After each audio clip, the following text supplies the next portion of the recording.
বলেছে 4 নম্বর, চলো দেখি। বলেছে নিচের কোন ক্ষেত্রে তঞ্চন হয় না? তঞ্চন হয় না, এতক্ষণ ধরে তঞ্চনের টপিক হলো, আবারও তঞ্চন হয় না জানতে চেয়েছে। অপশন এ কি বলেছে? আচ্ছা, সবার আগে আমরা ঝট করে উত্তর করব। উত্তর কি হবে আমাদের? উত্তর হবে সি, পেপটাইজেশন। পেপটাইজেশন, কারণ পেপটাইজেশন সহজ ভাষায় হচ্ছে পেপটাইজেশন আর তঞ্চন হচ্ছে বিপরীত, ঠিক আছে, বা অবলয়, ঠিক আছে। পেপটাইজেশনের ক্ষেত্রে কি হয় যে একটা থার্ড এজেন্ট এসে, মানে যে কোনো অন্য একটা এজেন্ট এসে সেটাকে কি করে, সেটাকে হচ্ছে কলয়েড কণায় পরিণত করে, ঠিক আছে, এটা হচ্ছে পেপটাইজেশন, কলয়েড কণায় রূপান্তরিত করে। আর এটার ক্ষেত্রে কি হয়? তঞ্চন ঘটায়। তঞ্চনের ক্ষেত্রে কি হয়? তঞ্চন হয়। এবার তঞ্চনের সংজ্ঞা যদি আমি বলতে বলি তাহলে কি হবে? তাহলে কি বলবো? যে দ্রাবক বিকর্ষী কলয়েড, ঠিক আছে। এবার যদি ভাষায় বলতে চাই একটুখানি ভালো করে বুঝিয়েও দেবো, আগে লেখাটার সঙ্গে সঙ্গে বোঝাবো, লেখাটা হয়ে গেল আবার বোঝাবো। দ্রাবক বিকর্ষী কলয়েড, ঠিক আছে, উপযুক্ত তড়িৎ বিশ্লেষ্য পদার্থ যোগ করলে, উপযুক্ত তড়িৎ বিশ্লেষ্য পদার্থ যোগ করলে ওই কলয়েড ক্রমশ ঘোলাটে হতে থাকে। কলয়েড ক্রমশ, একটু স্লো লিখি, একটু সুন্দর করে লিখি, ঠিক আছে, ক্রমশ ঘোলাটে। অ্যাকচুয়ালি এই এত বড় বড় পেন দিয়ে না আমার হাতের লেখা সুন্দর হয় না। এবং শেষ পর্যন্ত কি হয়? কলয়েড বিস্তৃত দশাটি অধক্ষিপ্ত হয়ে দ্রবণ থেকে পৃথক হয়ে যায়। কলয়েডের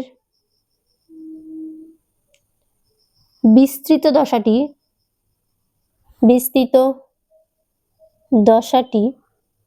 অধক্ষিপ্ত হয়ে দ্রবণ থেকে পৃথক হয়ে যায়, একেই বলে তঞ্চন। তাহলে কি বুঝলে তঞ্চনের ব্যাপারটা? যে কোনো একটা দ্রাবক বিকর্ষী, মানে একটু আগে যেটা পড়লাম আমরা লায়োফোবিক সল, সেটাই কিন্তু এটা। ওই লায়োফোবিক সলে, মানে কোশ্চেন নাম্বার 3-এ যা বলেছি না, কোশ্চেন নাম্বার 4-এও প্রায় সেম জিনিস। লায়োফোবিক সল কি বলেছে? যে কলয়েডে যদি আমি একটা তড়িৎ বিশ্লেষ্য পদার্থ যোগ করি, কারণ লায়োফোবিক সলটা কি আমাদের, লায়োফোবিক সলটা হচ্ছে আমাদের যে একই আধানযুক্ত যে কণাগুলো থাকবে, তাই তো, একই আধানযুক্ত, তাই বলছে দ্রাবক বিকর্ষী কলয়েডে উপযুক্ত তড়িৎ বিশ্লেষ্য, মানে এমন একটা তড়িৎ বিশ্লেষ্য তুমি অ্যাড করলে যার কারণে কি হবে? দ্রবণটা ঘোলাটে হয়ে যাবে, অধক্ষিপ্ত হতে থাকবে, এবং শেষ পর্যন্ত দেখা যাবে কলয়েডের বিস্তৃত দশাটি অধক্ষিপ্ত হয়ে যাচ্ছে, ঠিক আছে, এবং দ্রবণ থেকে পৃথক হয়ে যায়। এটাকে বলে তঞ্চন, যেটা বললাম কাদামাটির জল, ঠিক আছে, অধক্ষিপ্ত হয়ে যাচ্ছে, কাদাটা নিচে থিতিয়ে পড়ছে, ঠিক আছে, এবং ওপরে আমরা মানে পুরো ক্লিয়ার জল পাচ্ছি না, কিন্তু একটা জলের লেয়ার পাবো, নিচে কাদা থাকবে, কিন্তু ঘোলাটেই তো থাকবে, ঠিক আছে, তাই সেটা হচ্ছে তঞ্চন। এবার আমাদের জানতে হবে কি পেপটাইজেশন কি। পেপটাইজেশন যেটা উত্তর হলো, পেপটাইজেশনটা কি? পেপটাইজেশনটা ঠিক এটার মতনই কিন্তু আলাদা, একটু বিপরীত ঘটনা। পেপটাইজেশন হলো এমন একটা পদ্ধতি যে পদ্ধতিতে কোনো সদ্য প্রস্তুত অধক্ষেপের বড় কণাগুলিকে অন্য কোনো পদার্থের, যেটা বললাম থার্ড পার্টি একটা, অন্য কোনো পদার্থের সাহায্যে বিচ্ছিন্ন করে, আলাদা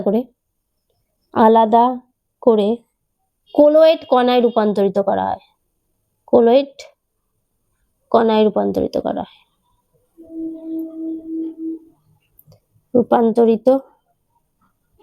হয়। ঠিক আছে, কলয়েড কণায় রূপান্তরিত করা হয়, তাকে অপলয়ন বা পেপটাইজেশন বলে, ঠিক আছে। আর যে পদার্থটা অ্যাড করা হয়েছে না, এই যে এখানে লেখা আছে না অন্য কোনো পদার্থের সাহায্যে, সেই অন্য কোনো পদার্থটাকে বলা হয় পেপটাইজিং এজেন্ট। তার জন্য আমাদের অপশন সি হয়েছে আমাদের উত্তর। এবার আমরা জানবো বাকিগুলো কেন হলো না। সেটা হচ্ছে NaCl ব্যবহার করে রক্তক্ষরণ বন্ধ করা। এগুলো তো তোমরা অনেকেই পারবে, যারা পারবে তারা স্কিপ করতে পারো, যারা পারছো না, যারা ডিটেলসে পড়তে চাও তাদের জন্যই।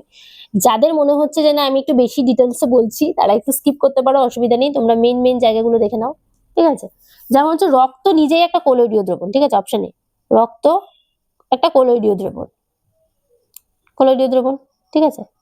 তাহলে এবার বলেছে কি NaCl ব্যবহার করে রক্তক্ষরণ বন্ধ করা, তাহলে এর মধ্যে যদি NaCl এর আয়নগুলো দিই তাহলে কি হবে, জমাট বাঁধতে শুরু করবে, তঞ্চন ঘটবে, তাই তো। এর মধ্যে এবার NaCl এর আয়নগুলি তাহলে কি করে, রক্তের কণিকাগুলোকে কি করবে, তঞ্চিত করবে, কণাগুলোকে তঞ্চিত করে কি করে, রক্ত জমাট বাঁধতে সাহায্য করে, জমাট বাঁধতে সাহায্য করে, ঠিক আছে। এত মোটা একটা বড় পেন দিয়ে লেখা যায় সুন্দর করে, মানে লেখা অবশ্যই যায়, আমি পারছি না, ঠিক আছে।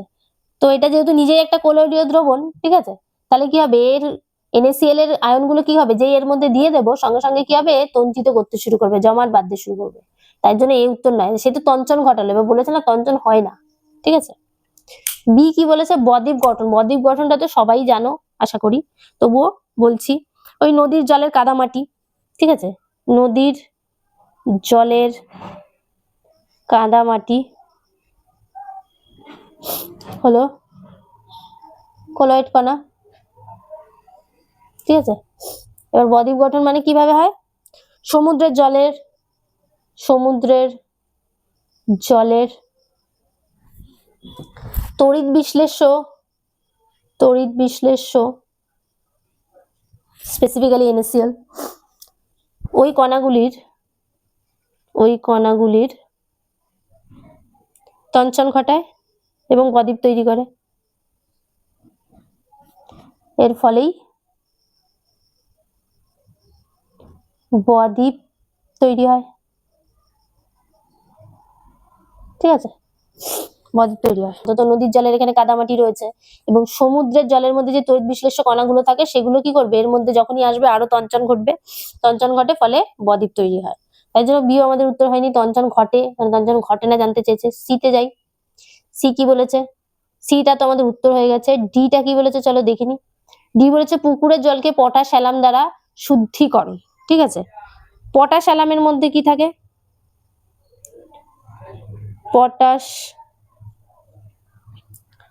পটাশ অ্যালামের মধ্যে থাকে Al3+ আয়ন, ঠিক আছে। পটাশ অ্যালামের Al3+ আয়ন কি করে, পুকুরের জলের কাদা ময়লা, ঠিক আছে, তারপরে হচ্ছে কাদা ময়লাগুলো কি করে, কোলয়েড কণাগুলোকে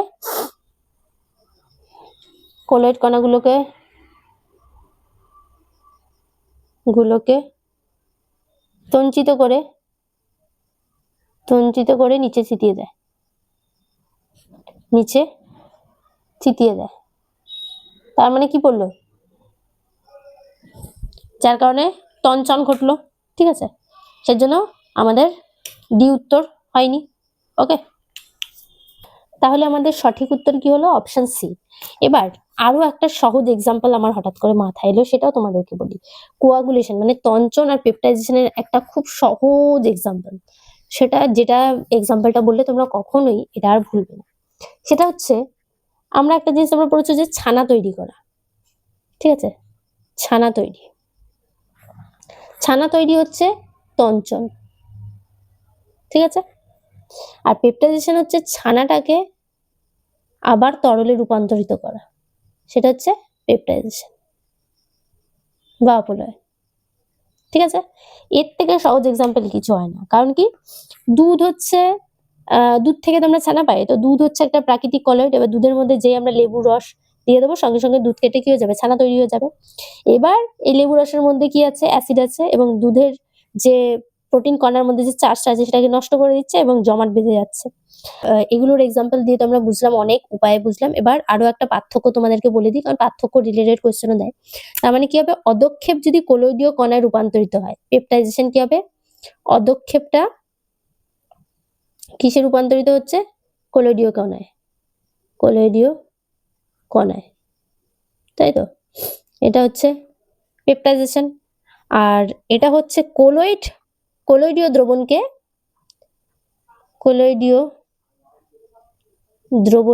অদক্ষিপ্ত করে, দ্রবণকে অদক্ষিপ্ত করা, ঠিক আছে, অদক্ষেপে পরিণত করা হলো। এবং এটার ক্ষেত্রে কি হয়, পেপটাইজেশনে একটা পেপটাইজিং এজেন্ট ব্যবহার করা হয়, ঠিক আছে। আর এটার ক্ষেত্রে কি হয়, পেপটাইজিং এজেন্ট, এটার ক্ষেত্রে তড়িৎ বিশ্লেষ্য যোগ করে চার্জটাকে নষ্ট করা হয়, যার জন্য অদক্ষেপটা পড়বে। আর এটার ক্ষেত্রে পেপটাইজিং এজেন্ট যোগ করে কি হয়, যোগ করে কণাগুলোকে ভেঙে কোলয়েডীয় কণায় রূপান্তরিত করা হয়। এখানে তড়িৎ বিশ্লেষ্য পদার্থ যোগ করে চার্জটাকে নষ্ট করে অদক্ষেপ তৈরি করা হয়, ঠিক আছে। আশা করি এর থেকে আর সহজভাবে বোঝানো সম্ভব নয়। তো এই হচ্ছে পুরোপুরি পেপটাইজেশন বা অপলয়ন বা এই টপিক রিলেটেড যা প্রশ্ন দিক না কেন তোমরা এবার খুব সহজেই করতে পারবে, ঠিক আছে। যে কোনো প্রশ্ন দিক না কেন, যে কোনো প্রশ্ন, পেপটাইজেশন, বদ্বীপ গঠন বা তঞ্চন, সমস্ত কিছু রিলেটেড কোয়েশ্চেন কিন্তু তোমরা খুব সহজেই করতে পারবে। নেক্সট 5 নাম্বার কোয়েশ্চেনে যাই। ফাইনালি নেক্সট কোয়েশ্চেন বলেছে 100 গ্রাম জলে 10 গ্রাম, তার মানে 100 গ্রাম কি আছে, দ্রাবক আছে, ঠিক আছে। দ্রাবকের ভর হচ্ছে 100 গ্রাম। 10 গ্রাম অনুদ্বায়ী অবিয়োজিত অসংযোজিত প্রকৃতির দ্রাব আছে, তার মানে দ্রাবের ভর হচ্ছে 10 গ্রাম, ওকে। এবং আণবিক ভর W অফ দ্রাব সলিউট বলে দিয়েছে কত, 100, ঠিক আছে। দ্রবণের স্ফুটনাঙ্কের উন্নয়ন হচ্ছে ডেল্টা টিবি, ডেল্টা টিবি হচ্ছে দ্রবণের স্ফুটনাঙ্ক উন্নয়ন, দ্রবণের স্ফুটনাঙ্ক উন্নয়ন। আমি কিন্তু কিচ্ছু বড় সড়ো করছি না, জাস্ট যা দেওয়া আছে সেটাকে আমি লিস্ট ডাউন করছি, ওকে। এবং জলের স্ফুটনাঙ্ক ধ্রুবক কেবিটা কত জানতে চেয়েছে, জলের স্ফুটনাঙ্ক ধ্রুবক। প্রশ্নে যা লেখা আছে সেটা লিখছি, তোমরা পরীক্ষার সময় এগুলো লিখবে না, কারণ তোমরা তো ঝটঝট করে করবে অঙ্ক, তখন তোমরা এগুলো মনে রেখেই দেবে। বাট আমি এখন ডিটেলসে করাচ্ছি তাই লিখছি, ঠিক আছে। তা কেবিটা আমাদের জানতে চেয়েছে, তাহলে আমাদের সূত্র তো খুব simple, delta TB equal to কি, কেবি ইন্টু এম, এটা হচ্ছে সূত্র। এইটুকু তো তোমাদের আশা করি লেখার দরকার পড়বে না পরীক্ষায়, মানে এই লেখাগুলো অন্তত লেখার দরকার পড়বে না। তাহলে ডেল্টা টিবি ইকুয়াল টু কি, কেবি, আর এম ইকুয়াল টু কি, মোলালিটি ইকুয়াল টু, আমি একবারে সূত্র করবো, মোলালিটি রিলেটেড প্রচুর অঙ্ক করেছি, প্রচুর সূত্র বলেছি। সো এটা হয় দ্রাবের ভর মানে 10 বাই দ্রাবের আণবিক ভর মানে 100, এই যে দ্রাবের ভর বাই দ্রাবের আণবিক ভর ডিভাইড বাই দ্রাবকের ভর, দ্রাবকের ভরটা এখানে গ্রামে দেওয়া আছে, সেটাকে আমাদের সবসময় কি করতে হয়, কেজিতে কনভার্ট করতে হয়, তাই 1000 দিয়ে ডিভাইড। ব্যাস, আর কিচ্ছু বলেনি অঙ্কটায়, আর কিচ্ছু বলেনি, ব্যাস খুব সহজ হয়ে গেল, সব তো কেটেই যাবে বুঝতেই পারছো। তাহলে ডেল্টা টিবি ইকুয়াল টু কেবি, এটা তো আমার মনে হয় দেখানোর প্রয়োজন নেই, সবই কেটে যাবে, দেখে বোঝা যাচ্ছে 1 হবে। সো এটা হচ্ছে আমাদের উত্তর, তার মানে অপশন বি হচ্ছে আমাদের সঠিক উত্তর। এই অঙ্কটা খুবই সহজ, আর এর থেকে ডিটেলস আর কিছু করারও নেই, সো খুব তাড়াতাড়ি হয়ে গেল। নেক্সট পরের কোশ্চেনে যাই। কোয়েশ্চেন নাম্বার 6, কুয়াশা কোন ধরনের কোলয়েড? কুয়াশা কি দেখতে পাই, কুয়াশার মধ্যে আমরা একটু একটু জল দেখতে পাই তো, আর কুয়াশাকে দেখে পুরো গ্যাসের মতো লাগে, পুরো এরকম ধোঁয়ার মতো হয়ে আছে, ঠিক আছে। তার মানে কি, এটা হবে গ্যাসের মধ্যে তরল, টপ টপ করে জল পড়ে না কুয়াশা দিয়ে, তাহলে এটার উত্তর কি হবে, গ্যাসের মধ্যে তরল। নেক্সট সাথে যাই, যাক একটা কোয়েশ্চেন, এর থেকে ডিটেলস আর কিছু বলার নেই। নির্দিষ্ট উষ্ণতা একটি সুক্রোজের জলীয় দ্রবণের 0.1 মোলার KNO3 জলীয় দ্রবণ আইসোটনিক। আইসোটনিক টপিকটা আমি বলেই দিয়েছিলাম আগের বার, খুব ইম্পর্টেন্ট, তো সেখান থেকে কোয়েশ্চেন তো দিয়েছে। আইসোটনিক মানে যে একজনার ঘনত্ব বলছি, মোলালিটির সাথে আরেকজনের মোলালিটি বা গাঢ়ত্ব সমান হবে। এবার এখানে দেখো বলে দিয়েছে না, কোথায় গেল কোয়েশ্চেনটা, হ্যাঁ 0.1 মোলার আইসোটনিক সুক্রোজের ক্ষেত্রে, যার কারণে আমাদের এখানে আই দিয়ে গুণ করতে হবে, বোথ সাইডে আই দিয়ে গুণ করতে হবে, ওকে। তো আমি আই দিয়ে গুণ করে নিলাম। এবার আমি একটু সূত্রটা আরেকটু ডিটেলসে লিখি। আইসোটনিক বলতে কি বললাম, দুজনের গাঢ়ত্ব সমান, তো গাঢ়ত্ব সমানের সূত্রটা করেছি, সঙ্গে দু সাইডে আই দিয়ে গুণ করবো, কারণ একটা তড়িৎ বিশ্লেষ্য পদার্থ আছে, একটা তড়িৎ অবিশ্লেষ্য পদার্থ আছে। ঠিক আছে, তাহলে এবার আই অফ সুক্রোজ, ঠিক আছে, দিয়ে সি অফ সুক্রোজ সমান সমান কি হবে, C of KNO3 into I of KNO3। Question number 1-এই আমি ডিটেলে বলে দিয়েছিলাম যে সুক্রোজের ক্ষেত্রে আই এর ভ্যালু হবে 1, তাই সি অফ সুক্রোজটা কত বলেছে, আচ্ছা এটাই বের করতে বলেছে, সি অফ সুক্রোজটা বের করতে বলেছে, সি অফ KNO3 কত বলেছে 0.1, ঠিক আছে, আর আই অফ KNO3 কি হবে, K প্লাস NO3 মাইনাস ক্যাটায়নে ভাঙে, সো এটা হবে 2, তার মানে সি অফ সুক্রোজ আমাদের কত হচ্ছে 0.2 মোলার। এটা হচ্ছে আমাদের উত্তর। খুব সহজই এবং খুব অল্প সময়ের একটা অঙ্ক দিয়েছে, অঙ্কগুলো কিন্তু বেশ সহজ দিয়েছে, ঠিক আছে, অঙ্কগুলো কিন্তু বেশ সহজ দিয়েছে। নেক্সট পরের কোয়েশ্চেন যাই, কোয়েশ্চেন নাম্বার 8, চলো দেখি কি বলেছে। সদ্য প্রস্তুত অদক্ষেপে উপযুক্ত তড়িৎ বিশ্লেষ্য পদার্থ যোগ করলে কোলয়েড দ্রবণ প্রস্তুত করা যায়। কোয়েশ্চেন নাম্বার 8 আমি একটুও বলবো না, কারণ অনেকক্ষণ ধরে কোয়েশ্চেন নাম্বার 4 আমি এক্সপ্লেন করেছি, প্রায় 10 থেকে 15 মিনিট প্রচুরক্ষণ ধরে এক্সপ্লেন করেছি। কেন করেছি এবার বুঝতে পারলে? দেখো এই প্রশ্নটা করার সময় আমাকে কিচ্ছু বলতে হবে না, এটা উত্তর হবে, আমাদের উত্তর হবে কি বি, পেপটাইজেশন হবে আমাদের উত্তর, ঠিক আছে। এটার জন্য আমাকে কিন্তু কিচ্ছু করতে হবে না, কিচ্ছু না, আমি কোয়েশ্চেন নাম্বার 4-এ এতটাই ডিটেলসে বলেছি, তোমরা এমনি করতে পারবে। দেখো একটা সালেই যে কোয়েশ্চেনটা আমি এত ডিটেলসে করালাম, সেই কোয়েশ্চেন রিলেটেডই আরেকটা কোয়েশ্চেন দিয়েছে, বুঝতেই পারছো। তার মানে একটা টপিক যখন আমরা কোয়েশ্চেন আনসার হিসেবে করি, একটা টপিকের কোয়েশ্চেন আনসার, তখন সেই টপিকটা কতটা ভালোভাবে পড়লে আরেকটা প্রশ্ন উত্তর খুব সহজেই করা যায়। আশা করি তার প্রমাণ তো পেয়েই গেলে। নেক্সট 9 নম্বর কোয়েশ্চেনে যাব, নিচের কোনটিতে পারক্স বন্ধন অনুপস্থিত। তো চলো পারক্স বন্ধন অনুপস্থিত কোনটিতে আমরা দেখে নিই। H2O2 স্ট্রাকচার রাখতে হবে। H2O2 স্ট্রাকচার কেমন হয়, ওপেন বুক স্ট্রাকচার হয়, মানে এটা দেখতে দেখো অনেকটা বইয়ের মতোই হয়েছে, কেমন একটা ডটেড দিয়ে আঁকলে আরো ভালো বোঝা যায়, ঠিক আছে।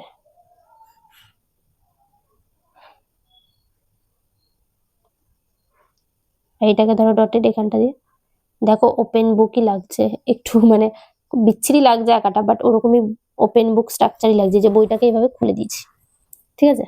যাই হোক বিচ্ছিরি হয়েছে আঁকাটা।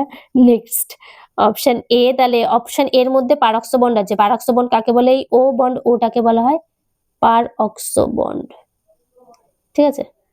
সো এ আমাদের উত্তর হলো না, বলেছে পারক্স বন্ড নেই। সো বি তে যাই, বি কি বলেছে চলো দেখি, H2SO5, H2SO5, তো চলো এর স্ট্রাকচারটা কি, H2SO5 এর স্ট্রাকচার কি, এস কটা বন্ড করে, 6টা, তো দেখি আমি কটা বন্ড করতে পারি। আমি যদি এটা এখানে দিয়ে দিই, ডাবল বন্ড ও, 1 2 3 4 5, আরেকটা বন্ড হবে এটা, তো H2 তো দুটো হয়ে গেছে, H2 1 2 3 4 5, 5টা হয়ে গেছে, আর এখানে সালফারের 6টা বন্ড হয়ে গেছে, H2SO5 কিন্তু আমাদের হয়ে গেছে। সো এবার দেখবো, একটা জিনিস জেনে রাখো, এখানে H2SO5 তো তোমরা করে দিলে, কিন্তু এর নামটা ভালো করে জেনে রাখো, এটাকে বলা হয় ক্যারোর অ্যাসিড। পরীক্ষায় অন্যভাবে কোশ্চেন দিতে পারে যে ক্যারোর অ্যাসিডের সংকেত কোনটি, ঠিক আছে, ক্যারোর অ্যাসিড এটাকে বলা হয়, বা এটার আরো একটা নাম আছে, সেটা হচ্ছে পারক্সো মনোসালফিউরিক অ্যাসিড, একটা সালফার আছে না, তার জন্য পারক্সো, আর এটাকে অক্সো বন্ড আছে, তার জন্য পারক্সো মনোসালফিউরিক অ্যাসিড, মনোসালফিউরিক অ্যাসিড, ঠিক আছে। সো বিও আমাদের উত্তর হলো না। সি আর ডি দেখবো, সি আর ডি দেখার জন্য এটা একটু মুছে দিই, সি আর ডি, সি কি বলেছে, কোথায় গেল, H2S2O8, এটার নাম কি হবে, সেম ওরকম টাইপের পারক্সো, এখানে দুটো আছে ডাই, তাই পারক্সো ডাইসালফিউরিক অ্যাসিড, ডাইসালফিউরিক অ্যাসিড। এর আরো একটা খুব কমন নাম আছে, খুব বিখ্যাত, সেটা হচ্ছে মার্শালের অ্যাসিড। সো এই নামগুলো কিন্তু জানতে হবে তোমাদের, মার্শালের অ্যাসিড, ঠিক আছে। নেক্সট এবার স্ট্রাকচার আকার পালা, এস ও বন্ড এস, 8টা আছে, ঠিক আছে, ডাবল বন্ড ও, ডাবল বন্ড ও, ডাবল বন্ড ও, ডাবল বন্ড ও।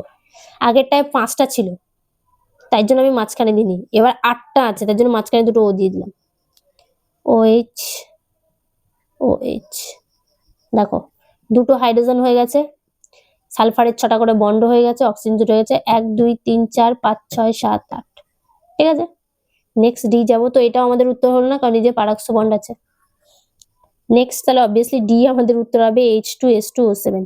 নামটা কি খুব চেনা লাগছে, স্ট্রাকচারটা কি খুব চেনা লাগছে?